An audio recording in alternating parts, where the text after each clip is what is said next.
केंद्र सरकार ने अचानक चीनी के निर्यात पर रोक लगा दी है। जी हां, वही चीनी जो आपकी सुबह की चाय से लेकर मिठाइयों तक हर रसोई की मिठास है, अब उसी चीनी को लेकर देश में बड़ा अलर्ट जारी हो चुका है। केंद्र सरकार ने अचानक चीनी के निर्यात पर रोक लगाई। सरकार को डर है कि अगर अभी एक्सपोर्ट नहीं रोका गया तो आने वाले महीनों में देश में चीनी के दाम बेकाबू हो सकते हैं। चीनी के दामों में बेतहाशा बढ़ोतरी ना हो, इसी के लिए ये फैसला लिया गया। और अगर चीनी के दाम बढ़े तो सिर्फ मिठाई महंगी नहीं होंगी, cold drinks, biscuit, chocolate, dairy products, हर चीज पर असर पड़ेगा। बता दें कि भारत दुनिया का दूसरा सबसे बड़ा चीनी उत्पादक देश है। भारत ने घरेलू मांग से ज्यादा उत्पादन की उम्मीद में मिलों को 15 लाख मीट्रिक टन चीनी निर्यात करने की अनुमति दी थी। लेकिन मौसम वैज्ञानिकों का कहना है कि इस साल मानसून प्रभावित हो सकता है।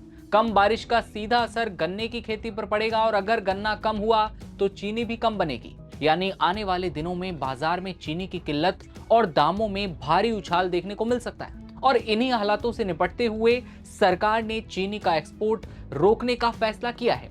रॉयटर्स की एक रिपोर्ट के मुताबिक सरकार के इस कदम से सफेद और रॉ शुगर की वैश्विक कीमतों को सपोर्ट मिल सकता है। साथ ही ब्राजील और थाईलैंड जैसे जो देश हैं, एशिया और अफ्रीका के खरीदारों को निर्यात बढ़ जाएगा उनका। ब्राजील के बाद भारत दुनिया में चीनी का दूसरा बड़ा निर्यातक देश है। सरकार ने चीनी मिलों को 1.59 मिलियन टन चीनी एक्सपोर्ट करने की अनुमति दी थी।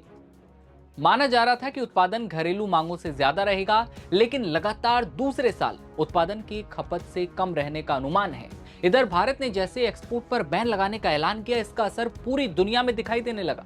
न्यूयॉर्क में कच्ची चीनी के वायदा भाव 2% से ज्यादा बढ़ गए, जबकि लंदन में सफेद चीनी के दामों में 3% तक उछाल आ गया। क्योंकि दुनिया जानती है कि भारत अगर चीनी पर रोक लगाते तो ग्लोबल मार्केट में हलचल तय है।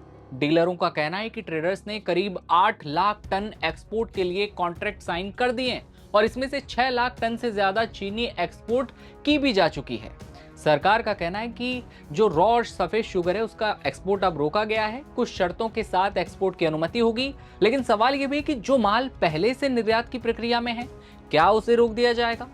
इससे तो नुकसान भी हो सकता है। तो सरकार ने इसका जवाब दिया है कि अगर नोटिफिकेशन से पब्लिकेशन से पहले लोडिंग हो चुकी है तो इसके एक्सपोर्ट की अनुमति होगी, उसे रोका नहीं जाएगा। यह अनुमति उन मामलों में भी दी जाएगी जहां शिपिंग बिल दाखिल किया गया हो और जहाज पहले ही किसी बंदरगाह पर, भारतीय बंदरगाह पर लंगर डाल चुका हो। अगर शुगर को जो है कस्टम या कस्टोडियन को सौंपा जा चुका है, तब भी शिपमेंट को क्लियर कर दिया जाएगा। लेकिन अब सवाल ये भी है कि ये रोक कब तक जारी रहेगी, कब तक भारत चीनी के एक्सपोर्ट पर रोक लगा कर रखेगा? तो ये रोक कच्ची, सफेद और रिफाइंड चीनी के एक्सपोर्ट पर सितंबर 2026 तक जारी रहेगी। सितंबर तक जारी रहेगी और इस रोक को आगे भी बढ़ाया जा सकता है जिस तरह क्राइसिस है उसे देखते हुए।